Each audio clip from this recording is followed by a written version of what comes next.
चलो, तो पॉलिनेशन की हम लोग आज बात करेंगे। क्रॉस पॉलिनेशन की बात हमने करी थी। जीनोगेमी, तो what is the meaning of xenogamy? When two genetically different plant एक का पॉलिनेशन दूसरे की स्टिग्मा पे लैंड कर जाता है तो उसको हम क्या बोलते हैं? जीनोगेमी बोलते हैं। इसके लिए कुछ पॉलिनेटिंग एजेंट्स की हमें जरूरत पड़ती है जिनकी हम लोग बात कल कर चुके हैं। तो आज हम बात करेंगे इन एजेंट्स के लिए जो प्लांट में एडेप्टेशन होती है। प्लांट एडेप्टेशन टू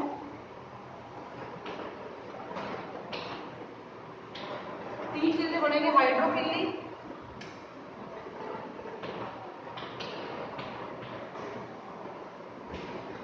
एनिमोफिली और एंटेमोफिली। यानी कि ये तीन हमारे सिलेबस में है। तो हम लोग आज पढ़ेंगे कि इंसेक्ट से पॉलिनेट होने के लिए फ्लावर ने अपने अंदर क्या एडेप्टेशन लिए हैं। फ्लावर, ठीक है, हवा से पॉलिनेट होने के लिए क्या एडेप्टेशन लिए और पानी से पॉलिनेट होने के लिए अगर water as a pollinating agent है तो कौन कौन से एडेप्टेशन उनके अंदर आए हुए हैं, उनकी हम लोग बात आज करेंगे। तो सबसे पहले हम डिस्कशन करते हैं हाइड्रोफिली। तो hydrophily as the name indicates, यहाँ पे आपका जो पॉलिनेटिंग एजेंट है वो क्या है? वाटर है। जब भी पॉलिनेशन पानी की मदद से किया जाए तो उसको हम लोग क्या बोलते हैं? हाइड्रोफिली बोलते हैं। हाइड्रोफिली में किस किस में होती है? एल्गी में होती है, ब्रायोफाइट्स में होती है, टेरिडोफाइटा में होती है,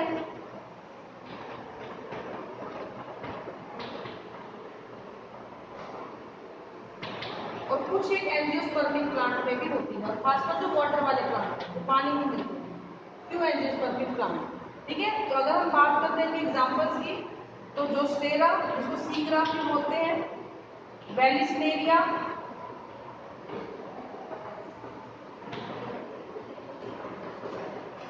जोस्टेरा हो गया और वेलिस्नेरिया हो गया। इसके अलावा हाइड्रिला, ये सबमर्ज प्लांट एग्जांपल है। ये दोनों ये वाले सबमर्ज प्लांट है। इनके अंदर जो है पॉलिनेशन को स्टडी किया गया है और इसी के एग्जांपल हमारे पास है, ठीक है। इसमें होता कैसे है बेटा पॉलिनेशन? वेलिस्नेरिया और जोस्टेरा दोनों का ही पूछा जाता है। मैं दोनों का ही आपको बता देती हूँ। देखिए सुना, जोस्टेरा जो है सीग्रास जिसको आप बोलते हो, पानी है, जैसे ये वाटर है।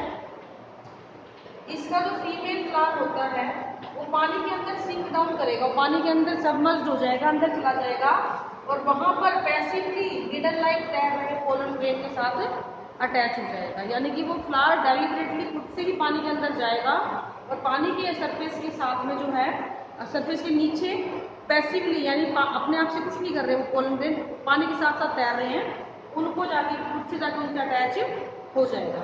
तो स्टेरा में तो ये तरीका मिलता है। लेकिन अगर हम बात करते हैं वेलिस्नेरिया की, तो वहां पे थोड़ा सिस्टम अलग हो जाता है। वहां पे क्या होता है, जैसे वेलिस्नेरिया सबमर्ज प्लांट है, तो इस तरीके से जमीन, पानी के अंदर जो जमीन है वहां पे प्लांट लगा होता है और इसका फीमेल पार्ट ऐसे होता है, कॉइल स्ट्रक्चर होती है और फीमेल फ्लावर जो है वो पानी के अंदर होता है। इतना डायग्राम आप लोगों को, और जो मेल पार्ट होता है वो पानी के ऊपर ऐसे तैर रहा होता है, ठीक है। अब ये यहाँ है, ये पानी के ऊपर है, क्या हो, यहाँ से ये जो कॉइल्ड स्ट्रक्चर है इसको खोल दिया जाएगा और फ्लावर को यहाँ पे ऊपर भेज दिया जाएगा, so that male and female can get attach. Pollen grain और मेल और फीमेल जो है आपस में अटैच हो सके। तो एक में तो फ्लावर नीचे गया, इसमें फ्लावर पानी के ऊपर आया। तो फ्लावर इस चीज को फैसिलिटेट करते हैं, इसी को इंश्योर करते हैं कि उनका पोलन ग्रेन जहाँ भी है वो वहां तक पहुंच जाए, चाहे उसके लिए पानी के अंदर जाना पड़े, चाहे उसके लिए अपनी कॉइल को खोल के पानी के ऊपर आना पड़े। This is called as hydrophily.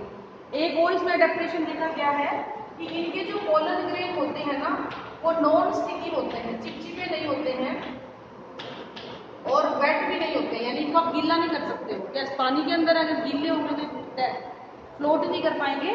तो इनके ऊपर म्यूसिलेजिनस कवरिंग होती है, जिसकी वजह से ये इजीली किसी भी सरफेस के ऊपर गीले नहीं होते, यानी कि आप इसको गीला नहीं कर सकते। इसके अलावा इसके जो फ्लावर होते हैं बहुत रंग बिरंगे, उनको होने की जरूरत नहीं है क्योंकि पानी नहीं पॉलिनेशन कर देना है। तो ना तो ये कलरफुल होते हैं, ना इनमें कोई खुशबू होती है, ना ही इनके द्वारा कोई भी रस, फूलों का रस, नेक्टर जिसको आप बोलते हो, वो प्रोड्यूस किया जाता है। तो हाइड्रोफिली पे क्वेश्चन आता है तो ये सारी बातें आपने बतानी है। पर्टिकुलर क्वेश्चन आता है तो वैलिस एरिया का पूछेंगे तो ये वाला डायग्राम है, और अगर जस्ट एरिया का पूछेंगे तो फ्लावर अंदर जाएगा सब। ठीक है, फिर हम दूसरी बात करते हैं एनिमोफिली। एनिमोफिली का मतलब होता है हवा के द्वारा जब pollen grain transfer. Anemophily, anemophily का जो एग्जाम्पल होते हैं ना, देखो मेज है इसमें, जो आपका मक्का बोल दो ना, वो इसका बहुत ही अच्छा एग्जाम्पल है। और मक्का में जो आपने वो बाल से देखे, जब आप उसका वो शीट उतारते हो बहुत सारे बड़े बड़े बाल से आते हैं, रेशे से आते हैं, वो उसकी स्टाइल होती है। सोचो कितनी लंबी लंबी स्टाइल है, और वो क्यों है? क्योंकि हवा पता नहीं कैसे चल रही है, कहाँ चल रही है, तो इन स्टाइल के जरिए वो हवा में तैरने वाले सारे पोलन को कैच कर लें। वो इंश्योर करते हैं अपने स्टाइल को इतना लंबा करके कि मैक्सिमम पोलन ग्रेन को अटैच किया जाए। अब एनिमोफिली है ना, इसका क्वेश्चन बनता है हाईली वेस्टफुल प्रोसेस है। क्यों? It is a highly wasteful process. Why? Because इसमें बहुत बड़ी संख्या में पोलन ग्रेन को बनाया जाता है। जितनी मतलब पोलन ग्रेन इतनी बड़ी संख्या में बनाए जाते हैं, उसका रीजन ये होता है कि इन्होंने ट्रेवल करना होता है, बहुत दूर दूर तक इन्होंने उड़ के जाना है। अब हवा को ये नहीं पता कि इसका फूल कहाँ है या स्टिग्मा कहाँ है, हवा को कोई मतलब नहीं है इस चीज़ से, वो तो चल रही है। अब उस कंडीशन में हमें इन प्लांट्स को बहुत बड़ी संख्या में पोलन ग्रेन फेंकने पड़ते हैं, ताकि कोई ना कोई तो पहुंचे अपने डेस्टिनेशन तक, या फ्लावर्स तक पहुंचे, कोई ना कोई पहुंचे। अगर 5-10 पोलन ग्रेन बनाएगा तो जिंदगी भर पोलिनेशन नहीं हो सकता।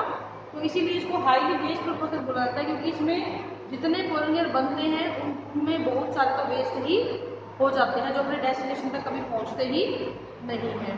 ठीक है, इनकी खासियत क्या होती है? देखो, इन्होंने हवा में उड़ना है, तो इनको हल्का होना चाहिए, ये गीले ना हो, ये चिपचिपे ना हो, और ये विंग्ड हो तो और भी अच्छा। छोटे छोटे विंग्ड होंगे तो ये इजीली फ्लोट कर जाएंगे पानी के साथ। ये सबसे इंपॉर्टेंट चीज़ होती है। इनकी फूलों को बहुत सुंदर होने की जरूरत नहीं है। क्यों नहीं है? क्योंकि हवा में तो जाना है पोलन ग्रेन ने, तो फ्लावर्स बहुत छोटे भी चल सकते हैं, बिना रंग के भी चल सकते हैं, बिना खुशबू के भी चल सकते हैं, बिना कोई नेक्टर फ्लावर का जो होता है वैसे उसके भी चल सकते हैं। तो इस इनके बगैर भी है इजीली अपना आप को सर्वाइव कर सकता है। स्टिग्मा की बहुत इंपॉर्टेंट चीज़ आती है यहाँ पे कि स्टिग्मा जो होती है ना, काफ़ी बड़ी होती है। क्यों बड़ी? क्योंकि हवा के साथ उड़ के आ रहे हैं, पता नहीं कहाँ से आ जाए। बड़ी होती है, फैगरी होती है। फैगरी का मतलब जैसे आपने वो कपड़ा देखा होगा ना, वेलवेट का कपड़ा आता है शनी का, कितना खुरदरा खुरदरा सा होता है, ताकि चीजें एक बार अगर पोलन ग्रेन आ गया ना तो वो उड़े ना, फिर वहां से वहीं रुक जाए, जाना नहीं चाहिए इधर उधर हवा से दोबारा उड़ के। तो वेलवेटी होती है, या आप उसको कह सकते हो फाइबर, वो जो रफ सर्फेस होती है, ताकि पोलन ग्रेन स्टिक कर जाए इसके ऊपर, क्योंकि वो खुरदरा होता है ऊपर से, इसके ऊपर आगे अटैच कर सकता है। ये कई बार अपने आप को बहुत इलोंगेट कर लेती है, जैसे मेज के अंदर। मेज का मैंने अभी आपको एग्जांपल दिया ना, उसके जो टेसल्स बोलते हैं उनको, लंबे लंबे रेशे देखा है ना, वो टुकड़ी के ऊपर आते हैं लंबे लंबे रेशे, वो टेसल होते हैं, वो इसके वो मक्का के ऊपर मिलते हैं। उनका काम क्या होता है? यही इंश्योर करना कि भाई आप पोलन ग्रेन को वेस्ट ना होने दें, जितने ज़्यादा पोलन ग्रेन हो सके हम उनको कैच कर लें। लेकिन इनकी सबसे बड़ी दिक्कत एनिमोफिलस फ्लावर की ये होती है कि ये एलर्जी भी कॉज करते हैं। मैक्सिमम जितने भी एलर्जन हैं पोलन ग्रेन को, जब भी हम एलर्जन मान रहे हैं ना, वो एलर्जन तभी है जब वो हवा में घूम रहे हैं, क्योंकि हवा के जरिए ही वो आपकी नाकों में जाएगा और आपको एलर्जी कॉज कर देता है। ठीक है, तो अगर हवा के जरिए पोलन ग्रेन चलते हैं तो उसको हम क्या बोलेंगे? एनिमोफिली। नाम याद रखना, एक एंटेमोफिली या एक एनिमोफिली है। एनिमोफिली का मतलब हवा के जरिए उड़े, और एंटेमोफिली मतलब इंसेक्ट के जरिए उड़े। ठीक है, फ्लावर्स को रंग बिरंगा होने की आवश्यकता यहाँ पे नहीं होती। ठीक है, नेक्स्ट है आपका एंटेमोफिली। एंटेमोफिली का मतलब क्या है? इंसेक्ट के लिए जो आपका अडेप्टेशन है।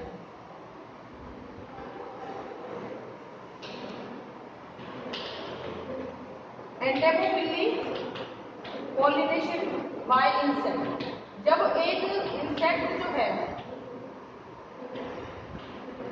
जब एक इंसेक्ट पॉलिनेट करे, पॉलिनेशन में हेल्प करे, सर उसको हम क्या बोलते हैं? एंटेमोफिली बोलते हैं। अब आप एक चीज हमेशा याद रखो कि क्यों इंसेक्ट किसी फूल के पास जाए, क्या जरूरत है उसको जाने की? भैया मैं अगर आपसे कोई काम करवाती हूँ तो आप क्यों करोगे मेरा काम? कुछ तो अच्छा मैं आपके लिए करूँ ना, ताकि आप मेरा काम करो। और मैं सुबह शाम आके आपको कुछ भी बोल जाऊँ, कुछ भी कह जाऊँ, और फिर मैं आपसे काम करूँ, कोई नहीं करता। तो ऐसे ही नेचर के अंदर फ्लावर्स ने ऐसा क्या दे दिया पोलन इंसेक्ट को कि वो आता है उसके पास। आना बहुत बड़ी बात है, बाद में तो काम तो अपने आप हो जाता है, लेकिन आना बहुत बड़ी बात है। तो फ्लावर्स के द्वारा इंसेक्ट को फ्लोरल रिवार्ड दिए जाते हैं, कुछ चीज़ें दी जाती हैं, जैसे कि नेक्टर, जैसे कि फूलों का रस, जैसे कि अपने अंडे देने के लिए जगह, इस प्रकार की कुछ चीज़ें दी जाती हैं जिसकी वजह से इंसेक्ट की मजबूरी हो जाता है उसके पास आना। आपने देखा होगा तितलियाँ फूलों के पास उड़ती हैं, किसी काले फूल के पास तितली नहीं उड़ती, तितली हमेशा रंग बिरंगे फूलों के पास उड़ती हैं। तो इसीलिए जितने भी एंटाइमोफिलस प्लांट होते हैं, जितने भी इंसेक्ट पोलिनेटेड प्लांट्स होते हैं, वो सब के सब बेटा बहुत ही ज़्यादा अट्रैक्टिव होते हैं और बहुत ही ज़्यादा कलरफुल होते हैं, बहुत सारा रस बनाते हैं। कई के फ्लावर में तो इतना रस बनता है कि अगर आप उस पेड़ को हिलाओ ना तो पूरे जमीन पे छींटे गिरते हैं नेक्टर के, इतना रस भी बनता है कई फ्लावर्स के अंदर। तो ये एक लालच दिया जाता है, जैसे आप ये मान लो एक लालच दिया जाता है फ्लावर्स को, इंसेक्ट को फ्लावर्स के द्वारा, ठीक है।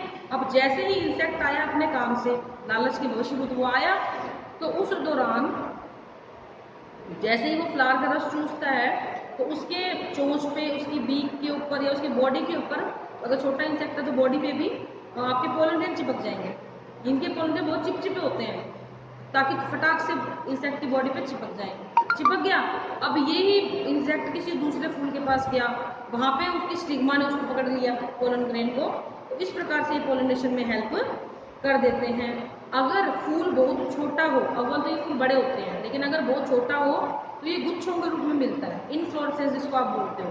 इतना बड़े या बड़ा सारा गुच्छा देखते होंगे आपने, बहुत सारे फूल एक ही जगह छोटे छोटे बहुत सारे फूल होते हैं, इनफ्लोरेसेंस बोलते हैं, ताकि अट्रैक्ट हो जाए। मतलब इनका मेन मुद्दा ये होता है कि किसी न किसी तरह करके हम इंसेक्ट को अट्रैक्ट करें, उसको इनाम में कुछ दें ताकि वो विजिट करता रहे बार बार और हमारे पोलन ग्रेन्स को ले जाता रहे यहाँ।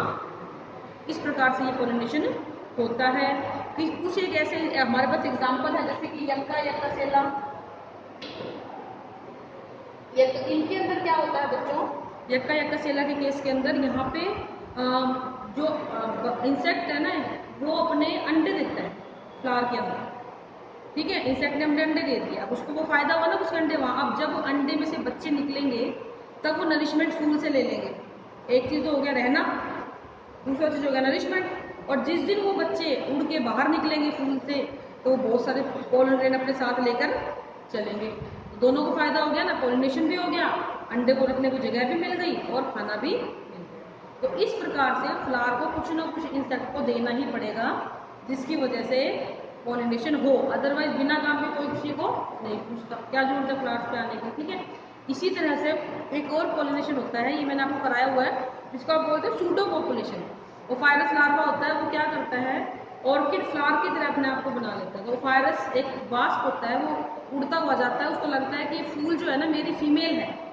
वास्प को क्या लगता है ये फूल जो है मेरी फीमेल है, तो वो उसके साथ पॉपुलेशन करने की कोशिश करता है, लेकिन होता तो वो फूल है। अब कहाँ का फूल और कहाँ इंसेक्ट, क्या वो पॉपुलेट कर सकते हैं? कभी भी नहीं कर सकते, लेकिन वो ट्राई करता है क्योंकि उसको लगता है ऐसा, उसको दिखाया ऐसा करता है कि मैं आपकी फीमेल हूँ। और जब वो पॉपुलेशन की कोशिश करता है तो उस दौरान पोलन ग्रेन्स की बॉडी पे लग जाते हैं और फिर दूसरे फूल के पास जाता है, वो यही समझ के कि मेरी फीमेल है और वहाँ जाके वो पोलन ग्रेन को डिपॉजिट कर देते हैं।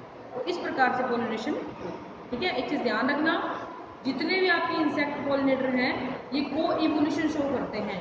बीटल सबसे पहला ऐसा ऑर्गेनिज्म था जो को इवोल्व हुआ था। इवोल्यूशन का, को इवोल्यूशन का मतलब साथ साथ इसका होस्ट बदलता गया तो ये भी उसके साथ साथ क्या होता गया, बदलता है, ठीक है, ताकि इनका पैरासिटिक रिलेशन क्या रहे, बना रहे, या इनका सिम्बायोटिक रिलेशनशिप क्या है, बना रहे, ठीक है।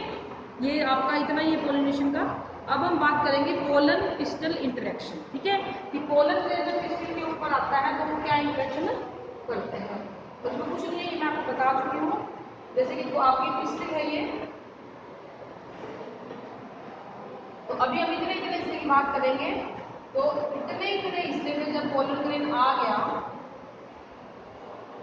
तो इनके बीच में क्या इंटरेक्शन हुआ, किस प्रकार का इंटरेक्शन उन्होंने किया। इंटरेक्शन कैसा होगा भी, एक चीज हमेशा ध्यान रखो, पोलन ग्रेन आया है ना तो इसलिए आता है कि जर्मिनेट हो जाए और फर्टिलाइजेशन कर दे। तो अभी इसकी स्टिग्मा की जिम्मेदारी बनती है इसको रिसीव करना, रिसीव तो इसने कर लिया, लेकिन अब स्टिग्मा इंश्योर करती है कि क्या, अब देखो हवा में तो सेब का भी पोलन ग्रेन उड़ेगा, नाशपाती का भी उड़ेगा, किसी और का भी उड़ेगा, बहुत प्रकार के उड़ेंगे। अब सारे और हो सकता है पता नहीं कितनी स्टिग्मा रास्ते में मिले, उन पर गिर भी जाएंगे, तो क्या उग जाए ऐसे ऐसे उग जाएंगे? नहीं उगेंगे। क्यों? क्योंकि पिस्टल इस चीज को इंश्योर करता है कि क्या ये पोलन ग्रेन जो लैंड हुआ है ये मेरा है या किसी और फ्लावर का है। अगर ये मेरे कंपेटेबल है, मेरे लायक है, तो ही इसको जर्मिनेट करवाया जाएगा, अदरवाइज इसको क्या कर दिया जाएगा? डिस्कार्ड कर दिया जाएगा और वो धीरे धीरे क्या होगा? गल के अपने आप ही खराब हो जाएगा। इसमें बेसिकली हम लोग क्या पढ़ते हैं, यहाँ पे जर्मिनेशन से लेके ओव्यूल के अंदर तक एंट्री, वहां तक का प्रोसेस हम पढ़ते हैं। तो सबसे पहले पोलन ग्रेन यहाँ पे आके गिरता है और गिरने के बाद बेटा वो जर्मिनेट करता है। और ये जो एरिया है स्टिग्मा, ये इस चीज को इंश्योर करती है कि इस पोलन ग्रेन को जर्मिनेट करवाया जाए या ना। इफ दे आर कंपेटेबल तो वो जर्मिनेट हो जाएगा, इफ दे आर इनकम्पेटेबल वो खराब हो जाएगा, फिर जर्मिनेट उसको नहीं करना चाहिए। जैसे ही ये जर्मिनेट होता है एक पोलन ट्यूब इसके अंदर से निकलती है, पोलन ट्यूब, और ये पोलन ट्यूब इस स्टाइल के रास्ते होते होते होते होते कहाँ तक पहुँचती है बेटा? ओव्यूल तक पहुँचती है। ये ऐसे अंदर आती है आती है आती है और ऐसे ओव्यूल तक ऐसे पहुँच जाती है। ठीक है, ये इसका रास्ता है। ये स्टाइल खोखली भी हो सकती है और भरी हुई भी हो सकती है, होलो भी हो सकती है और थिक भी हो सकती है। अगर होलो है तो ठीक है, आराम से चली जाएगी पोलन ट्यूब। अगर थिक है तो पोलन ट्यूब के द्वारा कुछ एंजाइम सीक्रेट किए जाते हैं हाइड्रोलाइटिक, जिसके द्वारा इसके अंदर का जितना भी टिश्यू भरा होता है ना उसको डिजोल्व कर दिया जाता है ताकि रास्ता बनाए। जैसे ड्रिल करते हैं तो ड्रिल करने का मतलब क्या होता है? हमने गड्ढा बनाया दीवार में, तो बिल्कुल ऐसे ही हम इसमें भी गड्ढा बनाता चलता है ये, ताकि पोलन ट्यूब को रास्ता मिल सके। अब जो चीज़ें यहाँ पे डिजोल्व होती है ना वो सारी की सारी पोलन ट्यूब की ग्रोथ में हेल्प करती हैं। तो ये बेनिफिट होता है एक तरीके का, जिसको डिजोल्व करके छोड़ दिया जाता है। फिर फाइनली आपका जो ये है यहाँ पर पहुँच जाएगा। अब एक चीज़ ध्यान रखना, ये क्या चीज़ है? ओव्यूल है। मैंने एम्ब्रियो सैक बनाया खाली, लेकिन यहाँ पे आपको ओव्यूल होता है। पोलन ट्यूब ओव्यूल तक पहुँचती है, कौन सी सेल उसको गाइड करती है कि हाँ जी आ जाओ इधर?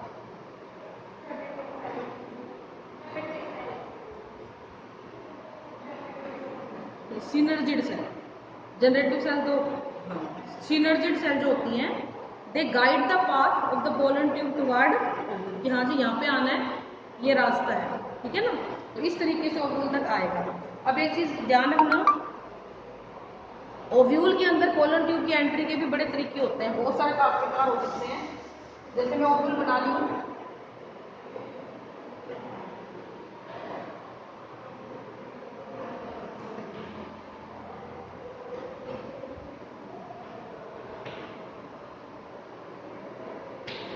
ठीक है, देखो ये माइक्रोपाइलर एंड है, यहाँ पे एंड है, यहाँ पे सिनर्जिक सेल। ठीक है, अब पोलन ट्यूब तीन तरीके से आती है, ऊपर से आ रही है सीधी आ जाए, ये चलाइजल एंड है, या फिर ऐसे आ जाए साइड से, और या फिर ऐसे घूम के आ जाए। ये तीन रास्तों से आएगी। एक चीज ध्यान रखना, चाहे ये ऊपर से आए चाहे ये बीच में से आए, लेकिन यहाँ अंदर घुसने के बाद इसको यहाँ नीचे आना पड़ेगा। ऐसे चलाइजल एंड में घूम के इसको नीचे आना पड़ेगा। तो बेसिकली एंट्री पॉइंट कुछ भी हो, लेकिन उसको आना कहाँ पे पड़ेगा? माइक्रोपाइल के पास ही आना पड़ेगा। इसको बोलते हैं जब चलाइजल एंड से पोलन ट्यूब एंटर कर जाए ओव्यूल में, इसको बोलते हैं चलाइजोगेमी। बीच में से कहीं से आ जाए तो मीजोगेमी, और अपने मेन रास्ते से आए जो है पोरोगेमी। माइक्रोपाइलर एंड से चलाइजोगेमी, मीजोगेमी, डायरेक्टली बार बार से सीधा आ गया पोरोगेमी। चाहे यहाँ से आए चाहे यहाँ से आए चाहे यहाँ से आए, आना इसी जगह पे माइक्रोपाइलर एंड पे। क्यों आना है? क्योंकि यहाँ की सिनर्जिड सेल इसको बुला रही है। ये आ तो गया यहाँ से, अब इसमें सिनर्जिड सेल सिंबल भेजो, भैया कहाँ से आ रहे हो? आना तो यहीं पड़ेगा, ऐसे इधर से आएगा। तो इस प्रकार से ये एंटर कर जाता है चलाइजोगेमी। ये कभी पूछा नहीं जाता है वैसे तो, मैंने बता दिया सिर्फ आपको। तो आपको सिर्फ इतना पता होना चाहिए कि कैसे पोलन ट्यूब जर्मिनेट हुई और कैसे वो आपके ओव्यूल तक पहुँच गए। ठीक है, तो आज हम आर्टिफिशियल हाइब्रिडाइजेशन में आपको और करवा देती हूँ, कल फिर फर्टिलाइजेशन करा देंगे, बड़ा टॉपिक है। आर्टिफिशियल हाइब्रिडाइजेशन का मतलब क्या होता है? जब भी आपके पास फॉर एग्जांपल आप ना कहीं गए, आपको वहाँ पे दो सेब की वैरायटी दिखी। सेब की पता कितनी वैरायटी है? 200 साल लग जाए अगर आप हर वैरायटी को एक दिन खाओ। कितनी वैरायटी है? तो आप सोचो कितनी वैरायटी हम अपने यहाँ भी मिल जाती है बहुत तरीके की। तो हरा गोल्डन एप्पल, पीला एप्पल, कौन कौन सा एप्पल। अब आप ये देखो कि किसी आपने एक एप्पल खाया जो बहुत ही बड़ा था लेकिन मीठा नहीं था, और आपने कोई एप्पल खाया जो बहुत छोटा था लेकिन बहुत मीठा था, तो आप ये सोचते हो यार ये कितना अच्छा होता है, ये मीठा भी होता है और बड़ा भी होता है ना। तो ऐसी जब चीज़ें आती है ना लोगों के दिमाग में, तब आर्टिफिशियल हाइब्रिडाइजेशन करवाया जाता है। और ये प्रोसेस आज से नहीं हो रहा है, ये हमारे पूर्वजों के समय से हो रहा है। तब कुछ और तरीके से होता था, आजकल टेक्निक्स भी आ गई हैं, बस इतना ही फर्क आया है। तो आर्टिफिशियल हाइब्रिडाइजेशन का मतलब होता है जब टू डिजायर्ड प्लांट को आप क्रॉस करवा देते हो, जब दो अलग अलग प्लांट को आप क्रॉस करवाते हो और फिर उनसे आप लोग रिजल्ट लेते हो, तो उसको हम बोलते हैं आर्टिफिशियल हाइब्रिडाइजेशन। अब हवा में तो होगा नहीं, आपको ये तो बात पता लग गई दो पौधे हैं, इसका मतलब क्रॉस पॉलिनेशन होगा, ये तो आपको पता लग गया दो अलग अलग पौधे हैं। तो एक पौधा जैसे कि ये ए है, एक ये है बी, इसके फूल के पास मेल भी है और फीमेल पार्ट भी है, ऐसे इसके वाले के पास भी फूल के पास मेल भी है और फीमेल। ठीक है, हमने क्या करना है, एक का पोलर ग्रेन यूज करना है, एक की सिग्मा यूज करनी है, हमने करना ही है। तो एक में से हम लोग फीमेल को उड़ा देते हैं, इसमें से ना जुड़ा तो कुछ खास फर्क पड़ेगा नहीं, लेकिन जिस फ्लावर का आपको फीमेल पार्ट यूज करना है वहां से आपको मेल को हटाना पड़ेगा। क्यों? क्योंकि अगर इसी के पोलर ग्रेन इस पे गिर गए तो ये तो सेम फ्लावर बन जाएगा, सेम पैटर्न बनेगा ही। तो हम क्या करते हैं, इस वाले के मेल पार्ट को निकाल देते हैं, यानी कि ये स्टेमन होता है ना, वो आती है ना चिमटी फोर्सेप्ट लक वाली, वो लो और उससे आप स्टेमन को निकाल दो। हमने फूल के अंदर से फीमेल को छोड़ दिया और मेल को निकाल दिया चिमटी की मदद से। ठीक है, अब हुआ क्या, इस प्रोसेस को हमने क्या बोला, अब ये फ्लावर कैसा है, क्या इसमें दोनों सेक्स है? नहीं, इसमें सिर्फ फीमेल रह गई है। मेल के रिमूवल को हम लोग एक नाम देते हैं जिसका नाम होता है इमेस्कुलेशन। इमेस्कुलेशन का मतलब होता है removal of male part from the flower. फूल के अंदर से मेल पार्ट को जब निकाल दिया जाता है तो उसको क्या बोलते हैं, इमेस्कुलेशन। ये जो वर्ड है ना मैस्कुलाइन, ये मर्द, इसका हिंदी में नहीं होता मर्द मतलब मैन, तो इमेस्कुलेशन मतलब मैन वाले पार्ट को रिमूव कर दिया। और यहाँ पे फ्लावर में मैन वाला पार्ट कौन है, स्टेमन है, तो we remove all the stamens, first stamen. अब क्या हुआ कि फीमेल तो इसके पास रह गई, लेकिन हो सकता है हवा में कोई पोलन ग्रेन आ जाए, वो भी पोलिनेट कर जाएगा। फिर हम क्या करते हैं, इसको ढक देते हैं थैली से। अब कुछ भी आता रहे कोई दिक्कत नहीं, थैली के ऊपर ही गिरेगा तो फूल पे नहीं आएगा।